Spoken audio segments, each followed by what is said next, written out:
Hello there, it's December 7th, 2021. My name is Joe Weston, and we're here for our weekly online global practice for reviving the global heart. And here we are again, always with beautiful, loving faces, familiar faces, new faces, faces we see often, faces we see every once in a while, which all for me is just basically how human beings function on this planet with this idea of being one global heart. Is that we are all functioning as one heart, and that maybe different parts of the heart aren't always in connection with each other, but that the beauty of that is that each part of the heart has its unique function. And that I use this image of the heart for the global heart, that imagine if the human species was the global heart, the heart of the globe, and that it functioned well. Basically, the function of the heart is to distribute nutrients and to extract toxins. And imagine, and the way it works, and if you've ever seen a video of a heart, it's you got the right and the left part, and they're pretty volatile. It's like it goes, I mean, like it's really intense. And if you were to look at it from outside, you would say, man, that heart's really in a struggle with itself. It's like wrestling or fighting. When it's not, it's just being fierce in the way that it needs to be effective, to get all of the necessary nutrients to all parts of the whole system, and to effectively work together to release all of the toxins that we no longer need. Now imagine if the human species could work that way with each other. Yes, it's fierce. Yes, there is a polarity, right? A binary of right and the left, and a this and a that, but they work in a symmetrical flow. And what is so beautiful about it is that they actually hit on all 5 of the core highest human values that I've mentioned. Respect, they respect one another. Belonging, they feel a sense of belonging because they're in relationship with these other parts of the heart and they have a purpose. Dignity, or feeling valued. They feel purpose and they feel valued because they're actually fulfilling their function. Freedom, because they have the freedom to be as fierce as they want to be and move in as much energy as that needs. And collaboration, where they know that they're working together. Respect, belonging, value, dignity, freedom, and collaboration.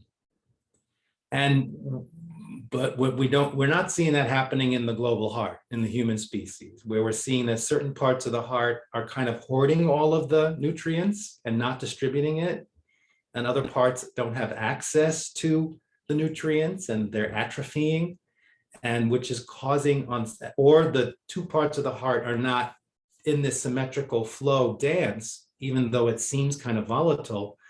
In this rigorous dance, they're kind of fighting each other, which is causing, like the rams, a standstill.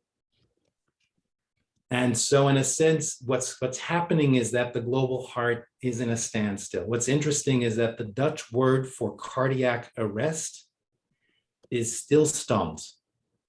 Yes, Mika? Stilstand. Stand is actually spelled the same way as stand. So S-T-I-L. S-T-A-N-D. So in Dutch, the word for cardiac arrest is standing still. The heart needs to flow. It needs to pump to get those nutrients out and to receive and to release the toxins. So here we are, we gather as different parts of the heart, and again, we may not know what one part is doing, but we have established this community of people who connect from the heart with a similar vision from the heart, where we're holding space for basically, what if that's the definition of a world that could actually manifest lasting peace? That human beings are here as stewards for the planet, not the sovereign, not the great chain of being, ridiculous, reckless way that human beings have positioned themselves as the highest creatures on the planet. But basically, what if our true purpose here as human beings is simply to be stewards? That with our prefrontal cortex, with our capacity for self-awareness, that it's our job to take care of the planet. It's our job to take care of every creature on the planet. And what if that was the true purpose of the human being species? And in a sense, the whole human heart working together to basically distribute nutrients, distribute resources, distribute power, distribute information, and at the same time extracting all those things that are bringing harm to human beings, to all beings, and to the planet itself. Wouldn't that be an interesting planet to live on? Would you say? So that's just, reviving the global heart is what we're doing, is we're committed as a community to hold this vision of what is possible for a culture of lasting peace, and to see what would it look like if we were to, in a sense, be able to be agents of hope. I'm going to be using that a lot now, agents of hope, to actually be the ones who actually bring about that cultural transformation and make it happen. And I want to bring up a little bit about the heart. And I'm going to tell you a story. I don't know if I've told a lot of you this story, but I'm going to tell it anyway. So where I understood how we communicate from the heart. So when I was 12 or 13 years old, my father was in jail. And I remember the winter of 1977 in New York City. It was a very cold winter. It was on record as being one of the coldest winters. And my mother, my sister, and I, we would have to go visit my father at the jail. And we would have to take a subway, a bus, and then we would walk a long distance from the bus stop to the thing in this freezing cold. It's one of the strongest memories I remember from that experience. The other memory I remember is that when we would see him, we would be sitting like what you see in movies where there's a plexiglass between us. My sister would just talk about her day, which made my father very joyful. My mother would talk practical stuff. And my father and I rarely talked. So we didn't really talk very much. But there was one particular time when, while my sister was talking and whatever, I felt my father connect with me. Non-verbally, he didn't say anything, but he kept looking at me and I can feel something. I started feeling a tingling in my chest, right here in my heart center. And then all of a sudden he locked eyes with me. My heart was tingling. And I heard him say, "Joe, take a look around here. You may want to consider, you could end up here too. You may want to make different choices than what I made." I heard that even though he didn't say a word. And all I remember is him looking at me, hearing that message, my heart center tingling and feeling an enormous amount of love. And I just forgot about it. I was only 12 years old or something like that. And I remember one time when I was out drinking with my dad, I actually brought it up and he said, "Wow, I remember that moment. And that's exactly what I was thinking." And fast forward to another story. When I was in Moscow during the Soviet Union in 1990, I was invited to teach at one of the 4 top state theater schools, to teach theater there when I was doing theater, when I was living in Amsterdam. And when you're in Moscow and you're a guest, we were the guests. So everyone wanted to impress us with these elaborate dinners. Like they had very little. It was Soviet Union. They basically you go to the store, you buy what you can get. But because we were guests, they wanted to really show how their hospitality and their level of generosity and hospitality was so enormous. And I mean, I'm not the only one who says this. I have found in all my travels around the world, the most generous people I've encountered are the ones with the least. And yet they created this for me and my 2 colleagues who were 2 women. Now, I don't know if you know how Russians drink, but when Russians drink, they don't sip, like they just pour it and you gotta chug it, basically. Every shot, every drink. I was the only man in our little guest of the 3 of us, so it was expected that I would match them drink for drink, which I did. So a lot of these parties, we were drinking champagne, cognac, and the best, of course, was the homemade vodka that they made in their bathtubs. That was good stuff. Anyway, I digress. there was because we were involved with the arts, some of the top artists of the Soviet Union in Moscow were there. Artists, theater people, poets, and folk singers. And at that time, the way that the folk singers were able to communicate their thoughts about the government was they would be on the streets and they would sing their songs. So a number of folk singers were there, and there was one, his name was Misha, beautiful man. And he and I had a really strong heart connection. And he was always at the parties and we would always connect. He didn't speak any English. I really didn't speak any Russian. So we had to do translation. And we would have the deepest, most loving conversations with each other. And it was late in the evening. We'd had a few drinks. And someone, as always in these parties, someone picks up a guitar and then we sing. There's crying and there's laughing and there's dancing till late into the night. And there was one time when someone picked up a guitar and started playing a song.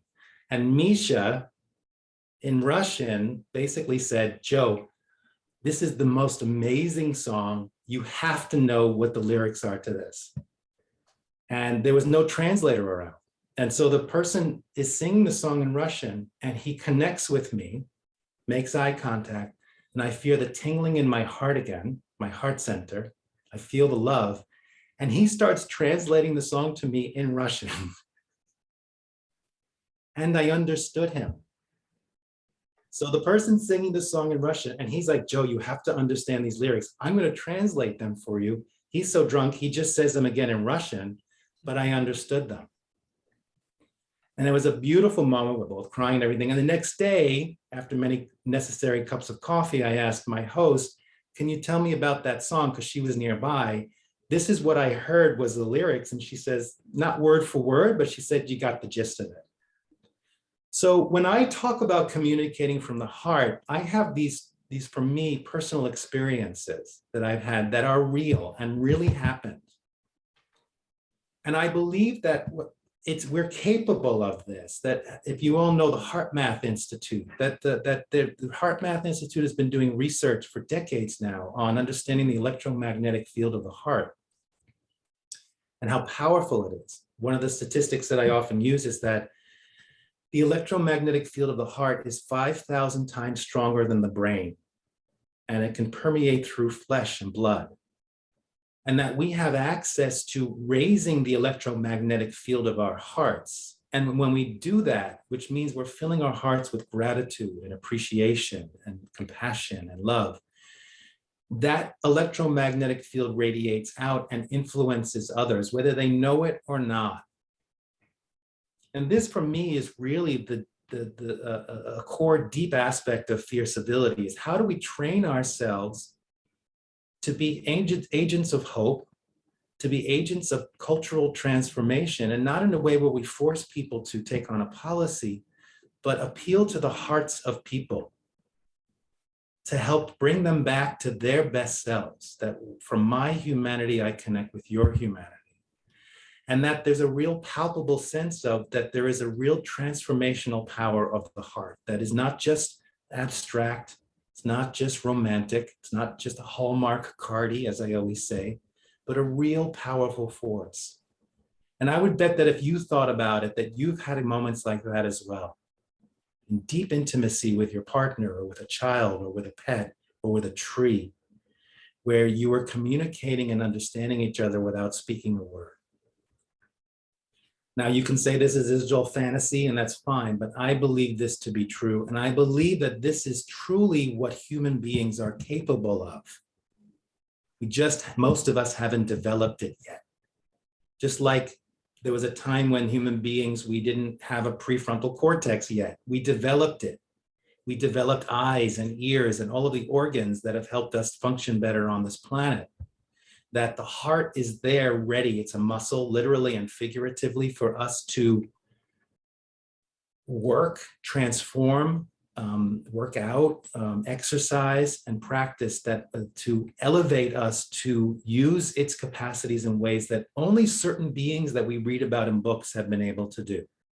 And you know who I'm talking about, perhaps. And that it's not just a mistake that Buddha had that capacity, or Jesus or Muhammad or other great beings, that we're all, and that's basically, I think, what Jesus's basic message was, is that if I can do it, you can do it.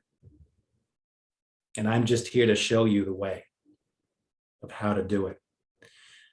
So I bring that up in terms of, so now I'm hoping that understanding that whenever I talk about coming from your heart, talking from your heart, that you can consider this layer in it as well. And just think about how, where, if you think about some of the people, like I couldn't possibly find common ground with them, or there couldn't possibly be a solution to this. Yes, from an intellectual approach to it, facts and data, no. But the transformational, if you can tap into that transformational power of the heart, then anything is possible in a way that we can't reason it and understand it through reason, but can cause an evolution. It can cause a transformation. It can cause healing and reconciliation. And I just offer that as we take this into our practice. So thanks for listening. I don't always drink like that. So just to let you know, in case you were thinking that was just, how can you not? So finding our place in our posture, a power sit.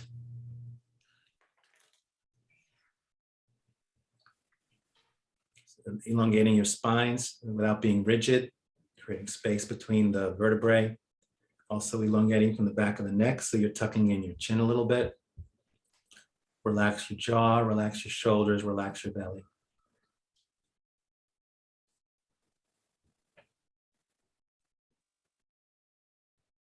Power sit.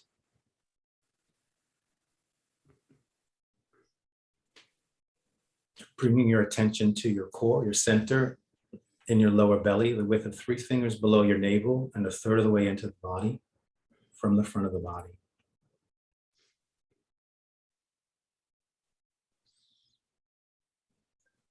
Center of personal power, gut wisdom, awareness.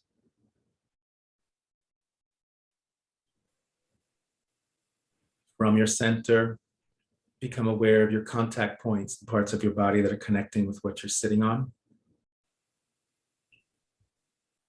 and the ground. Feeling the stability under you and letting that stability flow, the information of stability flow through your nervous system to your brain, allowing the brain to activate the proper mechanisms and hormones to allow the body to drop in and be held.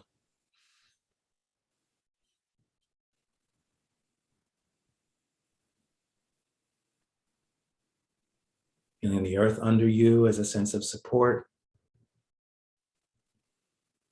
Knowing that the earth has always has your back, or has always got you, it's always holding you.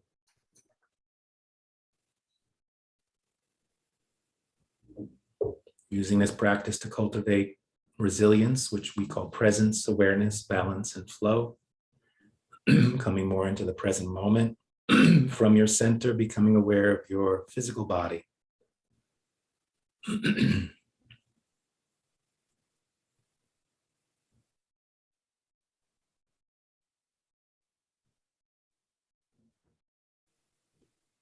All you're doing is listening. Let the body speak to you. So not just like the heart can speak to you, so can the body. Its vocabulary is sensation and temperature, moisture, tension, relaxation, sensation.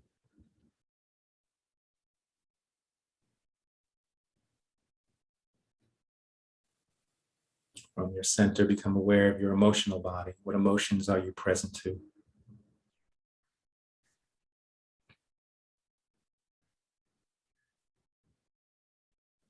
Giving them permission to flow.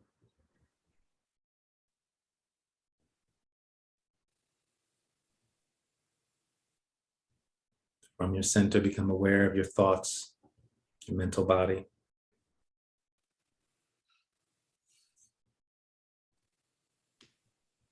And to just consider that as you can bring your physical body to a state of balance, your emotional body to a state of balance, your mental body to a state of balance, that all of the kind of flowing and activation settles will allow the heart to open and raise its frequency.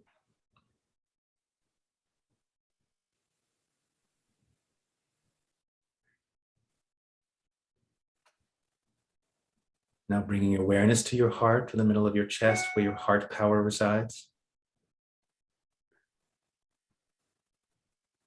From your center and from your heart, becoming aware of that part of you that has access to something larger than yourself. And in this moment, from your center and from your heart, connecting with something larger than yourself. And imagine from your heart being in dialogue with that which is larger than yourself. What would the dialogue be?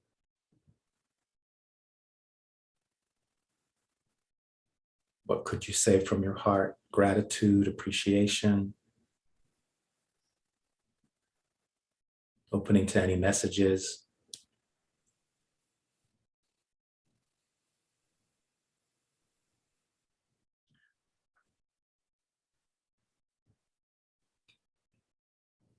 Extending out your sense of self now to include your out towards to the edges of your personal boundaries. So now becoming aware of your personal boundaries in all directions, in front of you, behind you, below you. Filling that space, your own personal space in between with your heart and your personal power.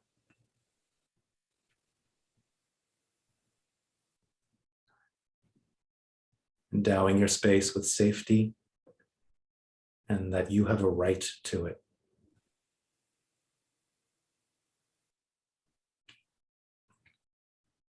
With this awareness of self in this present moment, from your center and from your heart, take a full deep breath.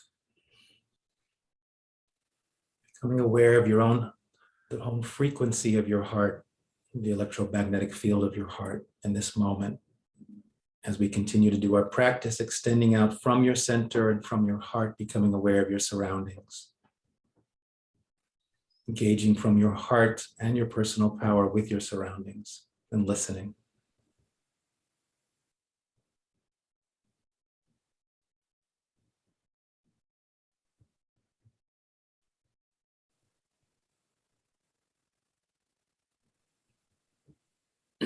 And with awareness of yourself and your surroundings from your center and from your heart, take a full breath in through your nose, out through your mouth.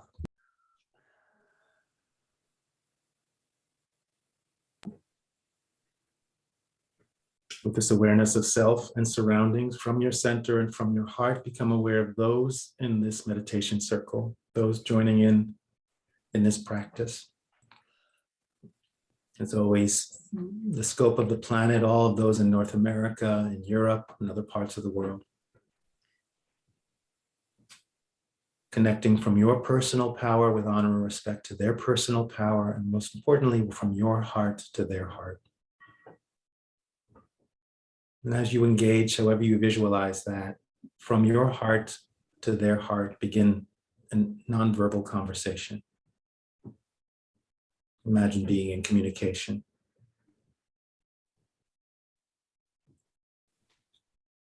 One way to kick off any conversation like this is with a blessing or an expression of gratitude or appreciation.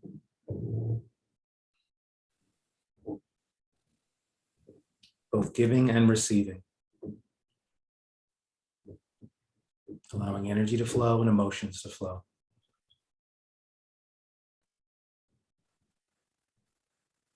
With this connection with yourself, your surroundings, and being in heart dialogue with those in this meditation circle, from your center and from your heart, take a full breath in.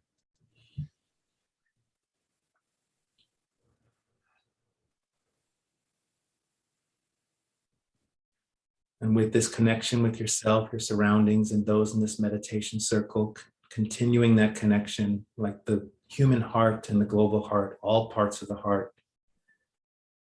remembering that they were all interconnected, that there's nothing, separation is a mental construct. With from your center and from your heart, becoming aware of all human beings, beginning with those human beings you would label as loved ones. Who arises in your heart? What faces do you see?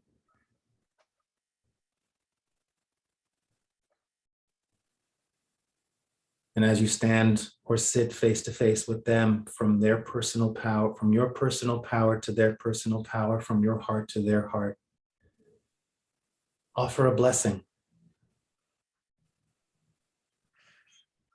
or an appreciation from your heart. Watch as that message is received and the impact it may have.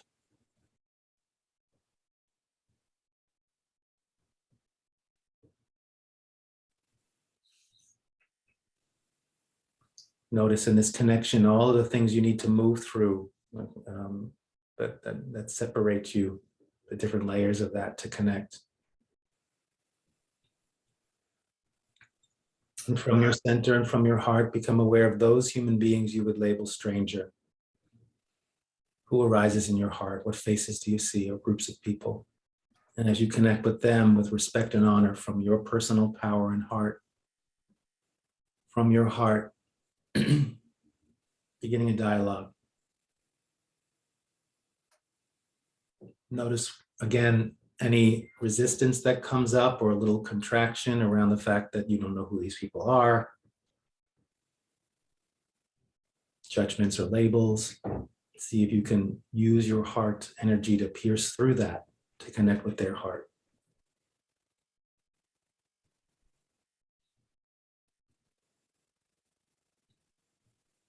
Watch your message be received.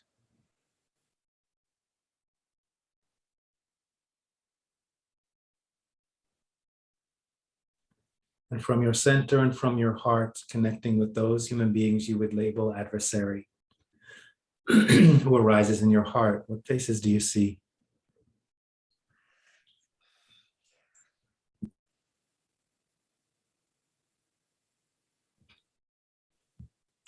Connecting from your personal power, your heart, with their personal power and their heart.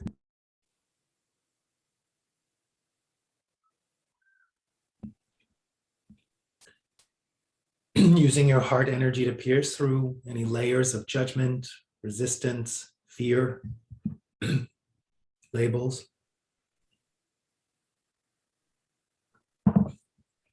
Offering them a blessing or some message from your heart. Watch them receive it, allowing energy to flow and emotions to flow. And with this awareness of self, surroundings, those in this meditation circle, and the entire global heart human family, from your center and from your heart, take a full deep breath in.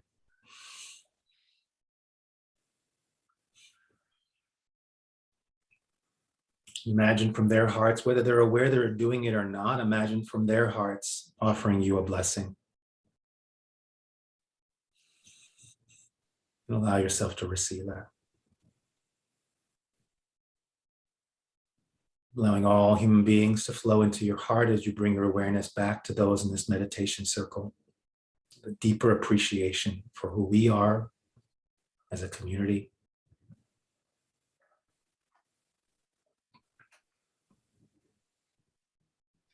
Receiving a blessing from those in this meditation circle into your heart as you bring all of them into your heart as well.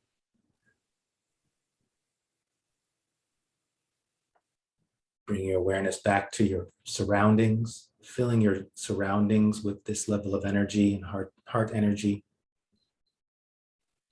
Allowing your surroundings to flow into your heart as you bring your awareness back to yourself. And most importantly, offering yourself from your heart to your heart a blessing.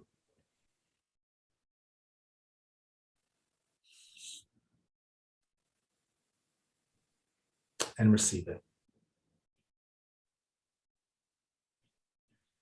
noticing the benefits of this practice, allowing all the energy you've generated, heart energy, electromagnetic field, whatever you want to call it, seep into your cells, nurturing your cells,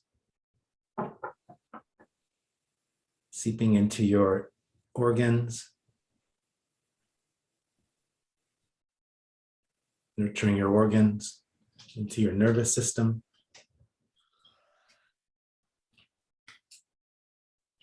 Remembering this. And as you slowly open your eyes, imagine what you're feeling now and your experience, walking this into the world. Open your eyes, shake your body, stretch your body. Look around the room.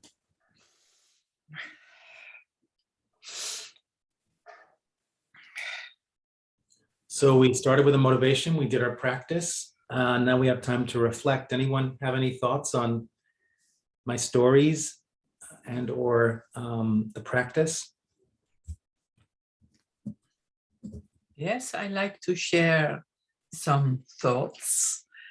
I was a bit late and I drove with my bike home because I worked. And I was thinking of you, Randy, because 2 weeks ago, I think it was 2 weeks ago, you had a beautiful exposure of your thoughts, how you stand in the world. And I couldn't understand everything because my English is not that good. It went very fast. And when I was driving on my bike, I thought, I could feel it. It doesn't matter that I didn't understand everything. I could feel what you wanted to share. My glasses became dusty. And that's more important than that I can understand all the words.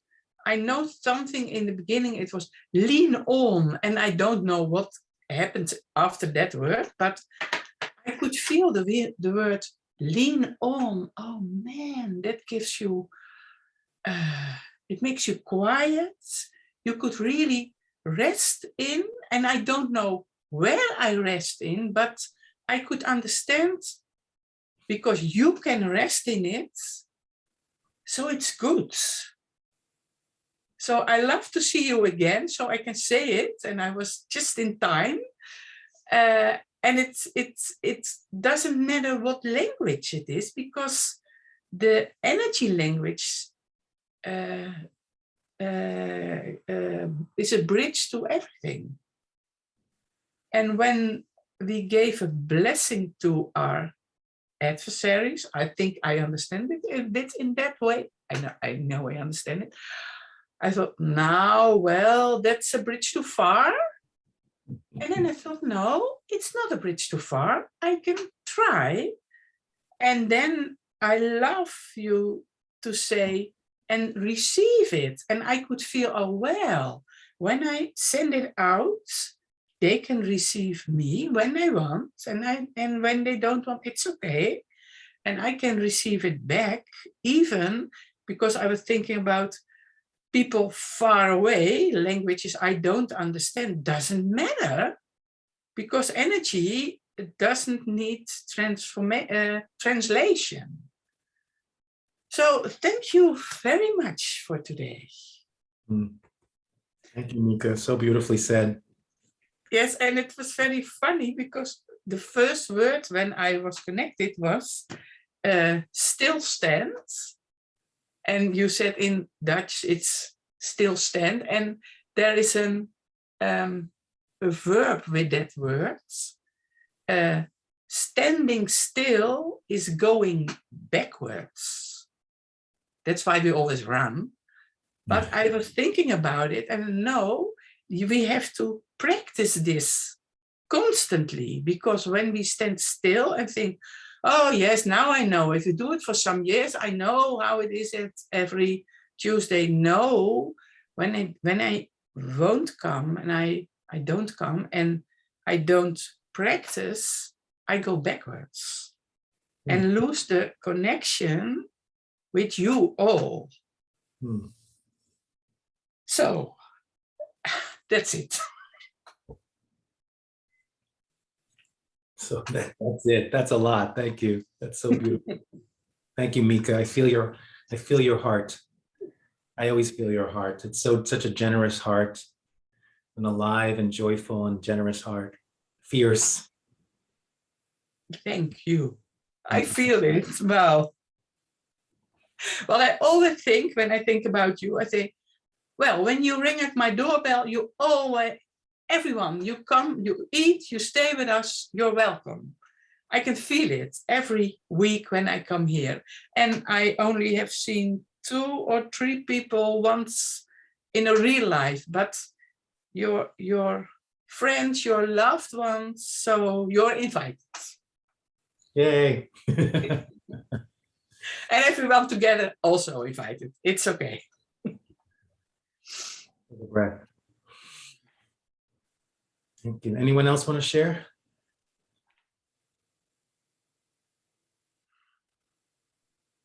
I would like to just say hello. My name is Carrie, and this is the first time I've joined. I stumbled upon information about this group in I don't even know, an email somewhere, and have had this on my calendar as a recurring time to join. And this was the first time, even though I was late, that I was able to, and I just feel the warmth and peace and love from each of your faces. And thank you. You've blessed me today. Thank you. Thank you, Carrie. Where are you located? I'm in South Carolina in the United States. Okay, great. Welcome. Feel free to keep joining us. So, and thank you for your beautiful words.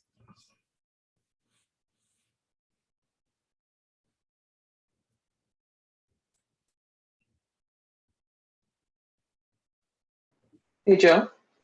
Yeah. Hey, everyone. Something that really stood out for me that I really needed today was you talked about, I heard you talk about heart dialogue as blessings and expressions of gratitude and appreciation, and offering that message to people. And in the course of the meditation, the question came to me, or the thought came to me, yeah, but that message is not always received. So, you can offer that message and it's not always received, not even reciprocated, like, not even asking for that, just receipt of the message. It just does not always land. And then I heard you say, I heard you say 2 things that really struck me. There's all these things that we need to move through that separate us. And, sometimes it's, at least for me, and the experience I'm having with some important people in my life right now, is the barriers that separate us are not barriers that I've created, but they are barriers nonetheless. And then I heard you say, offer, and you may not have said this, but this is what I heard, offer the blessing from my own heart to my own heart. So even if it's not received outward from me, it is just in offering the blessing. It's an exercise of blessing for my heart. And I just really appreciated that and really needed that, because I have been challenged with the message not being received. And I've been thinking, well, what's the point? And so I think what you offer today sort of helped answer the question. Thank you, Tammy. I can feel that. I can feel it in your heart as you're saying. And I think it's and I will at another time talk more about that. It's a whole other thing I'm adding. It's like a 3-dimensional iceberg model of how we can use our heart energy to pierce through all of the layers of labels and judgments and trauma and all of that to get to one another. And that, the way I see it is that the sun is shining down on you and emitting all of its rays, and you may not be consciously receiving it, but you're still receiving it. So someone may not receive the blessing or the message you're giving, but if it's really coming from your heart, their heart is still receiving your heart energy. That's a viewpoint. I'm not saying it's true. I can't prove it, but so there is some level of impact happening. And if nothing else, remember, this is a practice, right? So when you give someone else a blessing, in a sense, you're blessing yourself, because you're at that moment, you're raising your own heart frequency, and that's a blessing for you. And sometimes that might just be all that we have in a sense of, but I love what you're saying, and I'm going to contemplate that more, just in terms of, the process of the receiving of it. Yeah, it occurs to me that the sun nourishes the earth even through fog. Right. Exactly. Yeah.